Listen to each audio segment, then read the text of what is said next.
আসসালামু আলাইকুম। আশা করি সবাই ভালো আছেন। আপনাদের অনেকের মনে প্রশ্ন যে মেসি, নেইমার, রোনালদোর মধ্যে কে সেরা। আজকে ভিডিওতে আমি বলে দেব এদের মধ্যে কে সেরা। জানতে হলে ভিডিওটা শেষ পর্যন্ত দেখুন। এবং আমার এই নতুন ভিডিওতে আপনাকে স্বাগতম। আর ভালো লাগলে ভিডিওটিতে একটি লাইক এবং একটি কমেন্ট করে দিবেন, আর আমার চ্যানেলটি সাবস্ক্রাইব করে দিবেন এরকম ভিডিও পেতে। তো গাইস, এখন বলি এই তিনজনের মধ্যে কে সেরা। আসলে তিনজনই সেরা। আসলে কে সেরা সেটা কোনো বিষয় না। সত্যিকারের অর্থে তারা যে সেরা এটা নিয়ে তাদের কোনো মাথা ব্যথা নেই।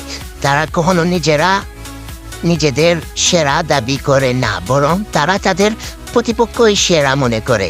আর প্রতিপক্ষে যে সেরা মনে করে সত্যিকার অর্থে সেই আসল সেরা। তো গাইজ, আজকের ভিডিওটা এই পর্যন্তই ছিল। সে ভিডিওটা শেষ পর্যন্ত দেখার জন্য আপনাদেরকে অসংখ্য ধন্যবাদ। তো আবারও দেখা হবে নেক্সট ভিডিওতে। আল্লাহ হাফিজ।